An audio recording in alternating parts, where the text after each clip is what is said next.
Hello friends, मी Vishakha global online मराठीमध्ये आपल्या सर्वांचं स्वागत आहे. आजच्या सेशनमध्ये आपल्याला PhD entrance test based exams आणि रिसर्च मेथॉलॉजीचा स्टडी करायचा आहे. MCQ प्रॅक्टिस आपण करत आहोत. जसं की आपण आधी थिअरी बघितली होती, आता थोडे MCQ प्रॅक्टिस करत आहोत आणि न्यू बॅच स्टार्ट होते 26 मे पासून, म्हणजे परवापासून न्यू बॅच स्टार्ट होते PhD एंट्रन्स टेस्ट पेड एक्झामच्या प्रिपरेशनसाठी.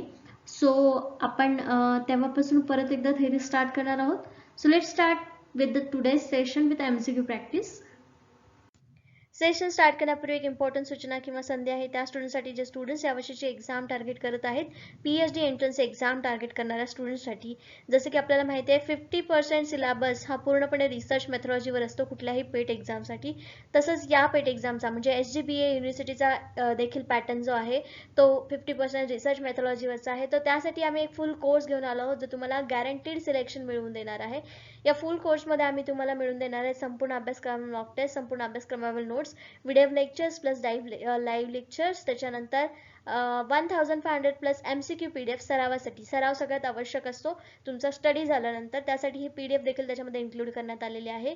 या फुल कोर्सची फीस आहे 699 रुपये आणि इकडे दिलेल्या व्हॉट्सअप नंबरवरती मेसेज करून लगेचच तुम्ही कोर्सला जॉईन होऊ शकता आणि आपल्या प्रिपरेशनला स्टार्ट करू शकता without any hesitation. So let start with the session. बघूयाचा पहिला प्रश्न. And inductive theory is one that. प्रेरक सिद्धांत एक आहे की. काल आपण इंडक्टिव्ह आणि डिडक्टिव्ह रिझनिंगचे दोन मेथड्स किंवा पद्धती बघितल्या होत्या, दोन अप्रोचेस बघितले होते, ज्याच्यामध्ये आपल्याला माहिती आहे डिडक्टिव्हमध्ये आपण जनरलपासून मोर स्पेसिफिकपर्यंत जातो आणि इंडक्टिव्हमध्ये आपण स्पेसिफिकपासून जनरल थेरीजपर्यंत जातो. तर मग आपल्याला इथे ऑप्शन्सपैकी सांगायचं की इंडक्टिव्ह थेरी यापैकी कुठली आहे ऑप्शन्सपैकी. मग ऑप्शन्स दिलेले आहेत. Involves testing and explicitly defined hypothesis. स्पष्टपणे परिभाषित गृहीतकांचे परीक्षण करण्यास सामील आहे. Does not allow to for finding to feedback into the stock of knowledge. ज्ञानाच्या साठ्यात निष्कर्षांना परत पोहोचण्याची परवानगी देत नाही. Uses quantitative methods whenever possible. जेव्हा शक्य असेल तेव्हा प्रेरणात्मक पद्धती वापरतात. D allows theory to emerge out of data. सिद्धांत डेटामधून बाहेर येण्यास अनुमती देते. स्पेसिफिकमधून जनरल.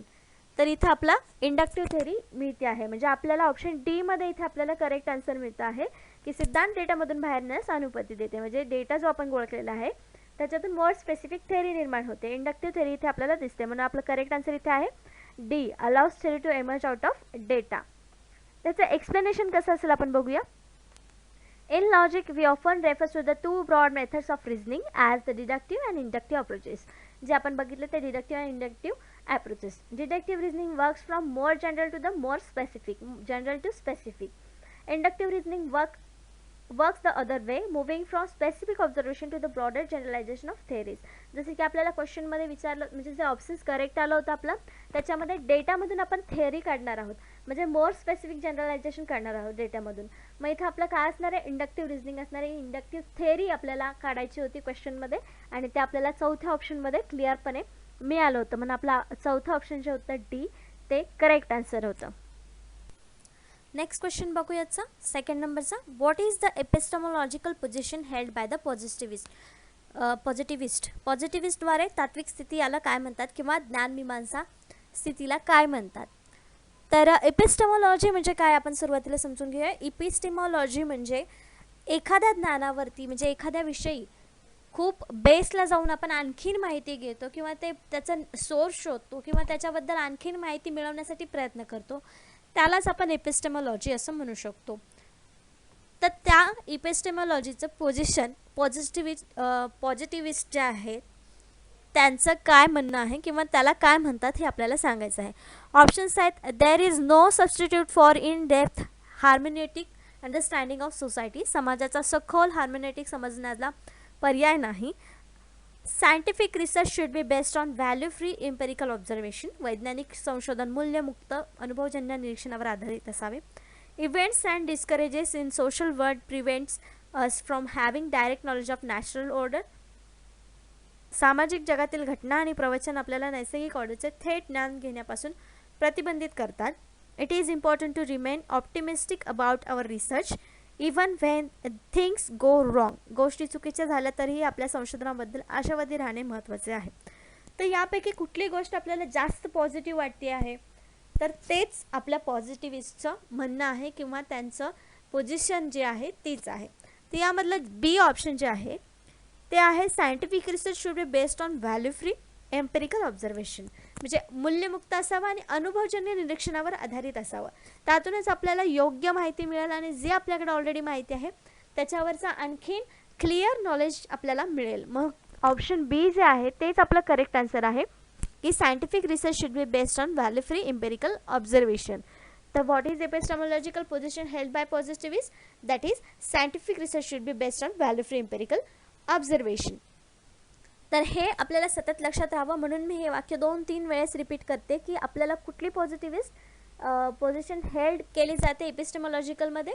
तर ही आपलं करेक्ट आन्सर इथे बी ऑप्शन आहे. Epistemology in business research as a branch of philosophy deals with the source of knowledge. तर epistemology म्हणजे काय? तर source of knowledge थोडक्यात आपण म्हणू शकतो. Specifically, epistemology is concerned with possibilities, nature, sources and limitation of knowledge in field of study. Alternatively, epistemology can branded as study of criteria by which researchers classifies what does and does not constitute to the knowledge. In simple words, epistemology focuses on what is known to be true. It is way of thinking opposite to ontology. तर इथे epistemology म्हणजे काय सांगितलेलं आहे त्यांनी की हे nature आहे, शक्यता आहे, सोर्सेस आहेत, लिमिटेशन आहे. कशाचं? तर नॉलेजचं. मी सुरुवातीला सांगितलं की एपिस्टेमॉलॉजी म्हणजे नॉलेजच्याच रिलेटेड ही एक कन्सेप्ट आहे की त्याच्यावर आपण जास्तीत जास्त सर्च करणं, त्याच्यावरती खोलात जाऊन विचार करणं किंवा त्याच्याबद्दलची नवीन कन्सेप्ट पुढे आणणं, नवीन नॉलेज त्याच्यामध्ये ॲड करणं एखाद्या स्पेसिफिक कन्सेप्टवर किंवा त्याच कन्सेप्टवर, तेव्हा त्याला आपण एपिस्टेमॉलॉजी असं म्हणतो. नेक्स्ट क्वेश्चन बघतो आपण 3rd नंबरचा. The interpretivist view of social sciences is that. सामाजिक शास्त्राचे दुभाषिक मत असे आहे की जसं आपण एका लेक्चरमध्ये बघितलं होतं की नॅचरल सायन्स आणि सोशल सायन्स हे 2 प्रकार आहेत सायन्सचे. तर त्याच्यामध्ये सोशल सायन्स म्हणजे सामाजिक शास्त्राचं दुभाषिक मत काय आहे ते आपल्याला ऑप्शन्सपैकी निवडायचं आहे, ऑप्शन्समधून सांगायचं आहे. तर आपल्या ऑप्शन्स आहेत ए, their subject matter is fundamentally different to that of the natural science. त्यांचे विषय मूलभूत विज्ञानापेक्षा भिन्न आहेत. We should aim to achieve the interpretive understanding of social action. सामाजिक क्रियेचे व्याख्यात्मक आकलन साध्य करण्याचे आपले लक्ष्य आहे. It is important to study the way people make sense of their everyday worlds. लोक आपल्या दैनंदिन जगाविषयी ज्या पद्धतीने अर्थ काढतात त्याचा अभ्यास करणे महत्त्वाचं आहे. तर यापैकी कुठला ऑप्शन आपल्याला, आणि चौथा आहे ऑल ऑफ द अबोव वरील सर्व. तर सामाजिक शास्त्रामधलं कुठली गोष्ट याच्यामध्ये आपल्याला सगळ्यात जास्त महत्त्वाची वाटते आहे? तर यामध्ये सगळ्याच गोष्टी ज्या आहेत त्या महत्त्वाच्या आहेत सामाजिक शास्त्रामध्ये. तर यामध्ये दुभाषिक मत आहे असं म्हटलं जातं किंवा ह्या ज्या गोष्टी आहेत तिन्ही गोष्टी या सोशल सायन्ससाठी आवश्यक आहेत. मग आपलं करेक्ट आन्सर इथलं कुठलं असणार आहे?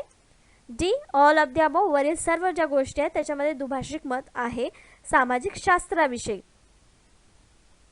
तर त्या क्वेश्चनचं आपण एक्सप्लेनेशन समजून घेऊया की डी का आलं किंवा त्याचे तिन्ही पॉईंट आपल्याला बरोबर का आहेत, दुभाषिक का आहेत. All of this answer reveals something about the interpretive view of social science. तर दुभाषिक मत जे आहे त्याच्याबद्दल काहीतरी ते सगळेच ऑप्शन्स आपल्याला सांगत आहेत. प्रत्येकजण प्रत्येक स्टेटमेंट त्याच्यातलं आपल्याला सोशल सायन्स म्हणजे सामाजिक शास्त्राच्या दुभाषिक मताबद्दल सांगत आहे. The approach is based on reaction of positivism insisting people are not objects. तर लोक जे आहेत सोशल सायन्समध्ये लोकांचा अभ्यास केला जातो, तर ते लोक जे आहेत ते वस्तू नाही आहेत किंवा त्यांचा वापर नॅचरल सायन्सच्या मेथोडॉलॉजी पद्धती वापरून केला जाऊ शकत नाही. त्यांच्यासाठी ते वेगळीच पद्धती वापरली जाते सोशल सायन्समध्ये त्यांचा अभ्यास करण्यासाठी. Most social phenomena are produce through human interaction. म्हणजे नवीन वस्तू किंवा नॉलेज जे आहे सोशल सायन्समधलं ते त्यांच्याशी इंटरॅक्शन करून किंवा त्यांच्याशी बोलून मगच काढलं जातं. तर हे आपल्याला या क्वेश्चनमध्ये किंवा या ऑप्शन्समध्ये दिसतं की हे तिन्ही जे ऑप्शन्स आहेत ते करेक्ट आहेत. त्याच्यामध्ये दोन्हीमध्ये दुभाषिक मत आपल्याला दिसतं आहे, म्हणून करेक्ट ऑप्शन आपल्याला होतं D, all of the above. Next question आहे 4th नंबरचा. The qualitative research strategy places a value on. गुणात्मक संशोधन धोरण यावर मूल्य ठेवते, म्हणजे यावरून मूल्य त्याचं निर्धारण करते क्वालिटेटिव्ह रिसर्चचं. कशावरून? आपल्या ऑप्शन्स आहेत using numbers, measurements and statistical techniques. संख्या, मोजमाप आणि संख्याशास्त्रीय तंत्रे वापरणे. Generating theories through inductive research about social meaning, सामाजिक अर्थांबद्दल प्रेरक संशोधनाद्वारे सिद्धांत निर्माण करणे. Conducting research that is very high quality, अत्यंत उच्च गुणवत्तेचे संशोधन करत आहे. आणि D all of the above वरील सर्व. तर क्वांटिटेटिव्ह रिसर्चची स्ट्रॅटेजी आहे ते म्हणजे मूल्य गुण जे म्हणतात आपण ते या रिसर्चचे कशावरून कळतात. तर आपला ऑप्शन्स इथं दिलेले आहेत आणि त्याचं करेक्ट आन्सर आहे B, generating theories to inductive research about social meaning. का बी आन्सर आलं, कारण क्वांटिटेटिव्हमध्ये जे नंबर्स येतात ते क्वांटिटेटिव्हमध्ये येतात, क्वालिटेटिव्हमध्ये नाही, म्हणून आपला ऑप्शन ए कट झालं. डी त्यातलं ए नाही आहे म्हणजे डी ऑप्शन आपलं नक्कीच नसणार आहे, म्हणजे ए आणि डी ऑप्शन्स कट झाले. सी आणि बीमध्ये करेक्ट आन्सर बी आला, कारण conducting research that is very high quality, अत्यंत उच्च गुणवत्तेचे संशोधन करणं म्हणजे ते मूल्य किंवा त्याची चांगली क्वालिटी आहे किंवा व्हॅल्यू आहे क्वालिटेटिव्ह रिसर्चची असं आपण म्हणू शकत नाही. मग इथे gathering theories through inductive research about social meaning, सामाजिक अर्थाबद्दल प्रेरक संशोधनाद्वारे सिद्धांत निर्माण करणे हेच आपलं इथे करेक्ट आन्सर असू शकतं. गुड व्हॅल्यू किंवा धोरण जे आहे ते याच्यावरतीच आपल्याला दिसतंय क्वालिटेटिव्ह रिसर्चचं, म्हणून आपला ऑप्शन बी बरोबर आहे. We expect all research to be carried out according to the highest quality standards, tested for the validity, reliability and subjected to the ethical consideration. तर आपण प्रत्येक रिसर्च जे आहे त्याच्यामध्ये हायेस्ट स्टँडर्ड म्हणजे उच्च दर्जा आणि क्वालिटी त्याची चांगली असावी हे एक्सपेक्ट करत असतो किंवा धारणा करत असतो, ज्याच्यामध्ये वैधता असली पाहिजे, विश्वसनीयता असली पाहिजे, या तर आपण सगळ्याच रिसर्चमधून एक्सपेक्ट करत असतो, सगळ्याच संशोधनामधून एक्सपेक्ट करत असतो. Some research studies number of things lack their insistence and frequency of occurrence in relationship of things to other along this dimensions we call this studies quantitative. तर ज्याच्यामध्ये आपण फ्रिक्वेन्सी काढतो म्हणजे वारंवारिता काढतो, ज्याच्यामध्ये आपण संशोधन करून वारंवारिता काढून त्यातले रिझल्ट्स काढतो, तर ते आपण क्वांटिटेटिव्ह रिसर्चमध्ये करतो. Qualitative studies on other hand study the reasons people why do think they do. म्हणजे क्वालिटेटिव्हमध्ये काय करतं की पीपल म्हणजे लोक असं का करतात त्याच्या मागचं कारण आपण शोधतो. How they feel about that, त्याच्याबद्दल ते लोक काय फील करतात. Their general likes and dislikes, त्यांच्या आवडी नावडी काय आहेत हे आपण याचा अभ्यास आपण क्वांटिटेटिव्हमध्ये संख्या येतात आणि क्वालिटेटिव्हमध्ये या प्रकारचे प्रश्न येतात.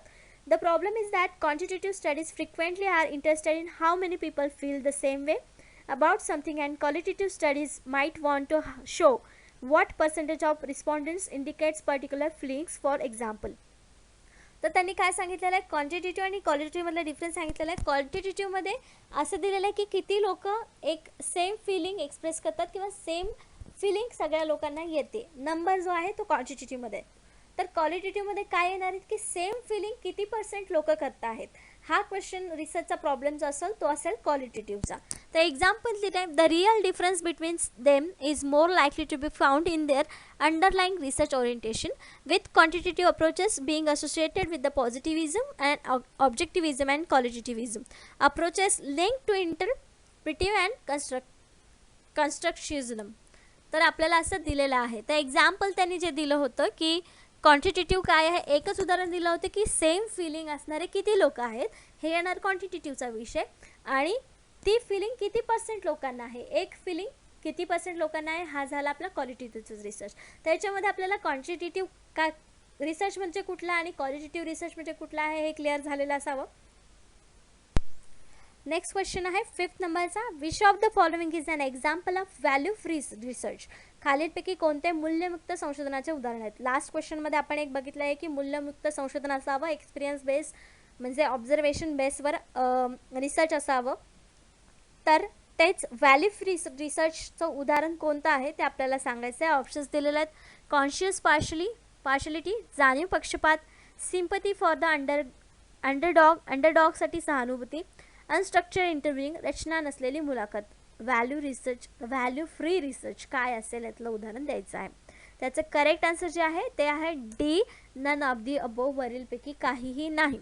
त्याचं एक्सप्लेनेशन बघूया आपण की हे तिन्ही जे ऑप्शन्स आहेत त्याच्यामध्ये आपल्याला व्हॅल्यू नाही आहे असं आपल्याला दिसतं आहे, पण तरी पण हे आन्सर का नाही आहे, D none of the above का आन्सर आलं ह्याचं. एक्सप्लेनेशन आहे, values reflect either the personal beliefs or the feelings of researchers. तर व्हॅल्यू काय करत असणार, वैयक्तिक बिलीफ आणि फिलिंग्स, रिसर्चर्सच्या भावना ज्या आहेत ते प्रेझेंट करत असतात किंवा त्या दाखवत असतात व्हॅल्यूज. मग आपल्याला प्रश्नामध्ये जे दिलेले आहेत ऑप्शन ए आणि बी ते फक्त indicative of values they cannot be correct. ते इंडिकेटिव्ह आहेत व्हॅल्यूजचे, ते करेक्ट असू शकत नाहीत. ते रिसर्च व्हॅल्यू फ्री रिसर्चचे उदाहरण असू शकत नाही. आणि तिसरा ऑप्शन होता unstructured interviewing in research method. तर अनस्ट्रक्चर्ड इंटरव्ह्यूइंग ही एक रिसर्चची मेथड आहे, एक्झाम्पल नाही आहे रिसर्चचं. Typically used in qualitative research of strategies, म्हणजे क्वालिटेटिव्ह रिसर्चमध्ये ही आपण मेथड वापरतो, इंटरव्ह्यू अनस्ट्रक्चर्ड इंटरव्ह्यू.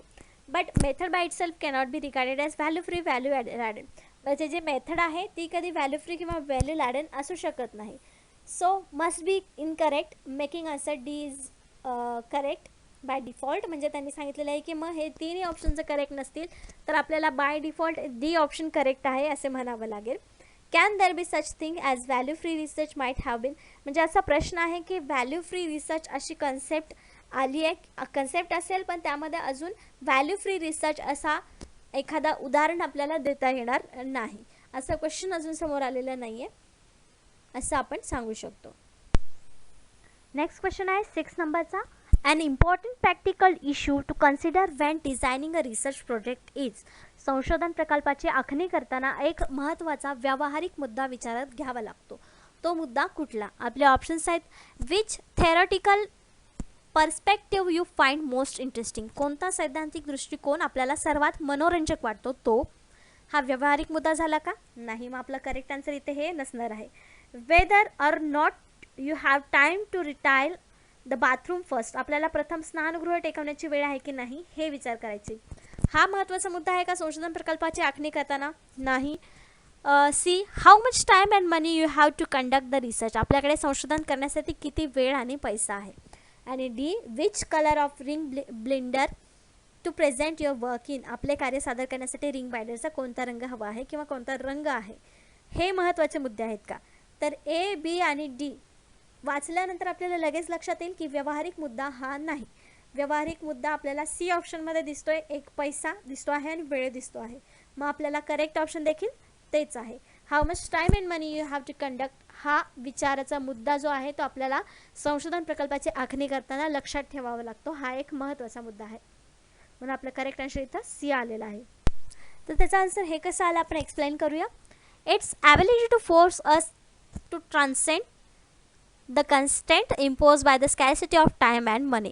वेळ आणि पैशाच्या कमतरतेमुळे घालून दिलेल्या मर्यादा ओलांडण्यासाठी आपल्याला भाग पाडण्याची त्याची क्षमता आहे.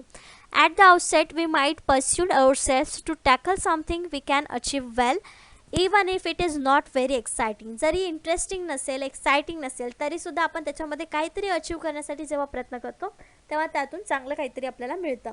जेव्हा पैसे आणि टाईम आपण मॅनेज करू तेव्हा किंवा किती खर्च करण्याची आपली क्षमता आहे त्याच्यावरती.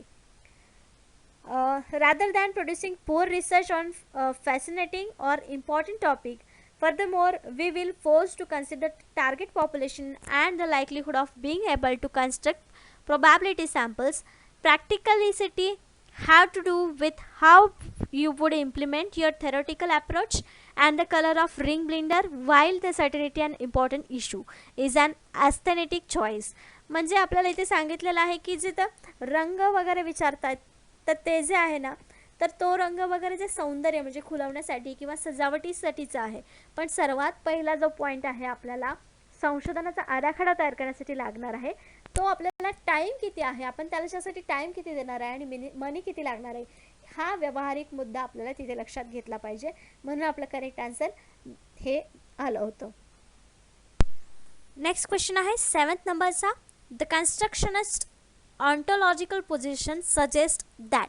लास्ट क्वेश्चनमध्ये आपण बघितलं तर epistemological position positivist suggest that. आता आहे the constructionist ontological position suggest that. बांधकाम व्यवसायातील अँटॉलॉजिकल स्थिती सूचित काय करते? ऑप्शन्स आहेत. Social phenomena that their meanings are constantly being accomplish by social actors. सामाजिक घटना आणि त्यांचे सर्व अर्थ सामाजिक कलाकाराकडून सतत केले जात आहेत. Individuals are born into the world of rule and structures that they cannot change. व्यक्ती आणि नियम संरचना जगात जन्माला येतात ज्या त्यांना बदलू शकत नाहीत. Building and construction work present an ideal opportunity to exercise the sociological imagination. इमारत बांधकाम कार्य समाजशास्त्रीय कल्पनाशक्तीचा उपयोग करण्याची एक उत्तम संधी आहे. Social facts and objects have an external reality independently of the people who perceive them, सामाजिक तथ्य आणि वस्तूंचे बाह्य वास्तव आहे जे स्वतंत्रपणे समजतात अशा लोकांचे असते. तर नेमकं बांधकाम व्यवसायातील ऑन्टॉलॉजिकल स्थिती सूचित काय करतं? तर आपल्या इथे करेक्ट आन्सर आहे A, social phenomena and their meanings are constantly being accomplished by the social actors. सामाजिक घटना आणि त्यांचे अर्थ सामाजिक कलाकाराकडून सतत केले जात असतात, हे आपल्याला इथे सूचित करते. तर ऑन्टॉलॉजी म्हणजे काय? The science of or study of being and it deals with the nature of reality. तर म्हणजे असणं, फॅक्ट जे आहे, रियालिटी जे आहे, त्याचं जे विज्ञान आहे त्याला आपण ऑन्टॉलॉजी असं म्हणू शकतो. म्हणजे नेचरची जी रियालिटी आहे त्याला ऑन्टॉलॉजी असं म्हणतो.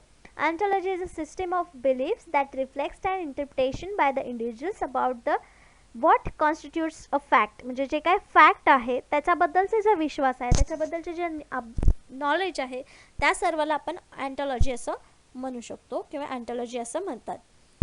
The two main ontological positions in the social sciences are objectivism and constructivism. तर मेन दोन पोझिशन्स आहेत ऑन्टॉलॉजीमध्ये, ते आहेत ऑब्जेक्टिव्हिझम आणि constructivism. Whereas the first consider social phenomena to exist independent of people somehow. The second position consider them as a product of social interaction in the constant state of revision. तर अशा प्रकारे ऑन्टॉलॉजी आपण समजून घेऊ शकतो आणि त्यातले main दोन पॉईंट आहेत जे ऑब्जेक्टिव्हिझम आणि कन्स्ट्रक्टिव्हिझम पोझिशन आहेत ह्या दोन ऑन्टॉलॉजीमधल्या. आणि ऑन्टॉलॉजी म्हणजे फॅक्ट आणि फॅक्टचा अभ्यास, फॅक्टबद्दल जे नॉलेज आपण घेतो त्याला ऑन्टॉलॉजी म्हणतात किंवा त्याच्यामध्ये आपण अभ्यास करत असतो. नेक्स्ट क्वेश्चन आहे 8 नंबरचा. Which of the following is a ontological question. तर ऑन्टॉलॉजीवरचाच प्रश्न आपल्याला आता आलेला आहे की ऑन्टॉलॉजी म्हणजे काय आपल्याला समजला, तर त्याच्यावरचा प्रश्न कसा असू शकतो ते आपल्याला ऑप्शन्समधून सांगायचं आहे. पुढीलपैकी कोणता ऑन्टॉलॉजिकल प्रश्न आहे? ऑप्शन्स आहेत should I use questionnaire or interviews in my project. मी माझ्या प्रकल्पात प्रश्नावली किंवा मुलाखती वापरू. What can be consider acceptable forms of knowledge. ज्ञानाचे स्वीकार्य प्रकार मानले जाऊ शकतात कोणते? How long is it since I last visited the dentist. मी दंतचिकित्सास अंतिम वेळी भेट दिली तेव्हापासून किती काळ आहे? Do social entities have an objective reality external to the social actors. सामाजिक कलाकारांना वस्तुनिष्ठ वास्तविकता असते आणि सामाजिक कलाकारांना ते बाह्य असतात. तर हे आपले ऑप्शन्स आहेत, क्वेश्चनमध्येच आपले ऑप्शन्स आहेत. आणि तर आपल्याला याचं करेक्ट ऑप्शन सांगायचं आहे, करेक्ट आन्सर याचं आहे ते आहे डी.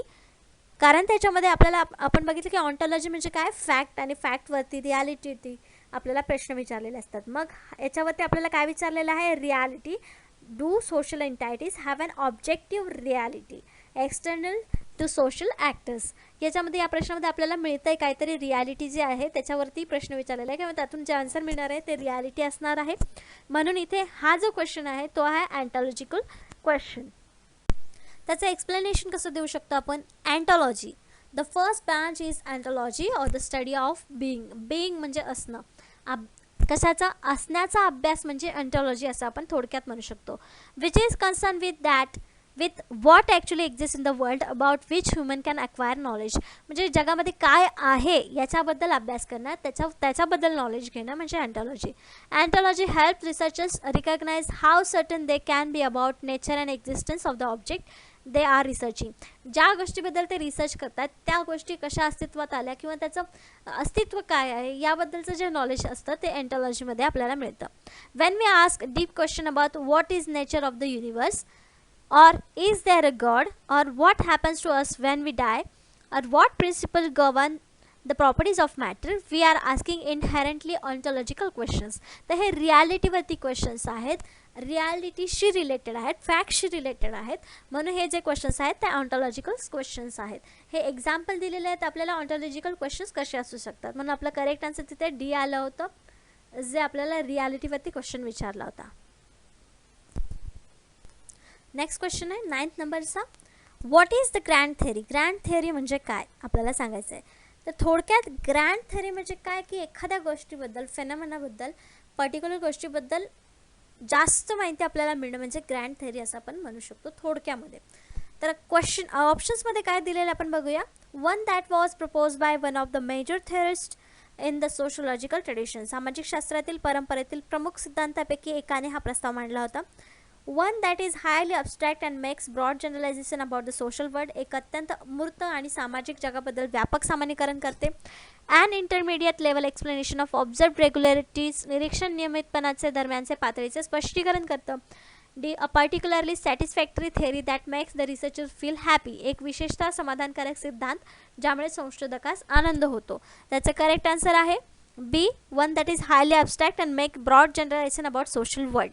तर ग्रँड थेअरी हा जो विषय आहे किंवा कन्सेप्ट आहे ती सोशल सायन्स किंवा सोशल वर्ल्डशी रिलेटेड आहे, ज्याच्यामध्ये ब्रॉड कॅटेगरीमध्ये आपण एखाद्या स्पेसिफिक फेनॉमेनाचा स्टडी आपण जास्त मोठ्या प्रमाणात करत असतो. म्हणजे एक अत्यंत अमूर्त आणि सामाजिक जगाबद्दल व्यापक सामान्यीकरण करते, त्याला ग्रँड थेअरी असं म्हणतो. Grand theory is a term coined by American sociologist C. Wright Mills in the sociological imagination to refer the form of highly abstract theorizing in which formal organization and arrangement of concept takes priority over understanding the social reality. Social reality जी काही आहे ते समजून घेण्यासाठी ही concept आपण इथे वापरतो आहोत, ज्याला बोलतो आपण grand theory. In his view, grand theory is more or less separate from concrete concerns of everyday life and its variety in time and space. तर ही जी थेअरी आहे ती आपल्याला मोर और लेस सेपरेट फ्रॉम बाकीचे जे थेअरीज आहेत त्याच्यामधून वेगळी आहे असं आपण म्हणू शकतो. तर ग्रँड थेअरी म्हणजे थोडक्यात काय, तर सोशल रियालिटीचा अभ्यास करण्यासाठी ही थेअरी आपण वापरतो. नेक्स्ट क्वेश्चन आहे 10th नंबरचा. Why might we say that quantitative research also try to study social meanings. आपण असे म्हणू शकतो की परिणात्मक संशोधन सामाजिक अर्थाचा अभ्यास करण्याचा देखील प्रयत्न करतं. तर क्वांटिटेटिव्हमध्ये आपण बघितलं की सांख्यिकीय माहिती वापरून जी काय माहिती आपण गोळा करतो किंवा रिसर्च करतो तो क्वांटिटेटिव्ह रिसर्च असतो. पण असं देखील आपण असं म्हणतो की परिणात्मक संशोधन देखील सामाजिक अर्थाचा अभ्यास करण्याचा प्रयत्न करत आहे. असं कुठल्या याच्यावरून म्हणू शकतो. ऑप्शन्स दिलेले आहेत त्यापैकी एक करेक्ट ऑप्शन आपल्याला निवडायचा आहे. ऑप्शन्स आहेत because the method they use most in that interview, कारण त्यांनी सर्वात जास्त वापरलेली पद्धत म्हणजे सखोल मुलाखत. Because their written reports usually refers to the interpretivist epistemology, कारण त्याचे लिखित अहवाल सहसा इंटरप्रिटिव्हिस्ट इपिस्टेमॉलॉजी संदर्भ घेतात. Because survey and questionnaire are use to examine attitudes and opinions, कारण सर्वेक्षण प्रश्नावली वृत्ती आणि मते तपासण्यासाठी वापरली जातात. Because they observe human behaviour in laboratory, कारण ते प्रयोगशाळेत मानवी वर्तन पाहतात. त्याचं करेक्ट आन्सर एकच असणार आहे, ते म्हणजे सी, ज्याच्यामध्ये क्वेश्चनायर आणि सर्वे वापरला जातो की लोकांचं मतं आणि वृत्ती तपासण्यासाठी किंवा त्यांचे मतं घेण्यासाठी. पण डेटा गोळा करण्यासाठी आपण हीच पद्धत वापरतो आणि क्वालिटेटिव्हमध्ये देखील आपण तीच पद्धत वापरतो. म्हणून या ऑप्शनमुळे आपण असं म्हणू शकतो की क्वांटिटेटिव्ह रिसर्च जो आहे, परिणात्मक संशोधन जो आहे, तो सामाजिक अर्थाचा अभ्यास करण्याचा देखील प्रयत्न करतो, कारण याच्यामध्ये वृत्ती आणि मतं देखील आपल्याला कळतात. A lot of difficulties between quantitative and qualitative research stem from the consideration of meaning. आपल्याला भरपूर वेळेस कन्फ्युजन देखील झालं असेल की क्वांटिटेटिव्ह आणि क्वालिटेटिव्हमध्ये फरक काय आहे, त्याचा अर्थ वेगवेगळा काय आहे. It is argued that quantitative studies can reveal statistic but not those factor which produce the statistics. म्हणजे क्वांटिटेटिव्हमध्ये असं आर्ग्यू केलं जातं किंवा वाद आहेत की क्वांटिटेटिव्हमध्ये जो स्टडी अभ्यास करतो आपण त्याच्यामध्ये स्टॅटिस्टिक्स फॅक्टर्स यूज होतात. जे स्टॅटिस्टिक काढण्यासाठी जो डेटा आपण गोळा करतो किंवा डेटा जो वापरला जातो तो त्याच्यामध्ये येत नाही.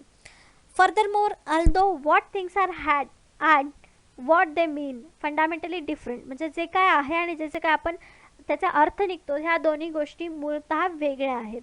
It is and meaning of things that shape people relationship with the world around them. On the other hand there can be little doubt that quantitative social research really are driven by the need to understanding meaning. So the argument is really between efficiency of method they such use to uncover it. Questionnaires really do try find out the people attitude and opinions, even if the results are shows as number of people with a particular attitude rather than the reasons for the holding attitude. त्याच्यामध्ये आपल्याला काय सांगितलेलं माहिती आहे की questionnaire जे आपण use करतो आहोत त्याच्यामुळे खरंच क्वांटिटेटिव्ह रिसर्च जो आहे तो क्वालिटेटिव्ह रिसर्चची क्वालिटी घेऊ शकतो किंवा त्याच्यामध्ये ते एक्सप्लेन करण्याची ताकद त्या पद्धतीमुळे आहे किंवा क्वेश्चनायरमुळे आहे. तर अशा प्रकारे आजचे आपले 10 प्रॅक्टिस क्वेश्चन्स आणि 10 कन्सेप्ट जे आहेत ते आपल्याला इथे झालेले आहेत. नेक्स्ट लेक्चरमध्ये आपण नेक्स्ट युनिटवरच्या नेक्स्ट कन्सेप्ट आणि नेक्स्ट प्रश्न बघणार आहोत. आजच्या सेशनसाठी थँक्यू.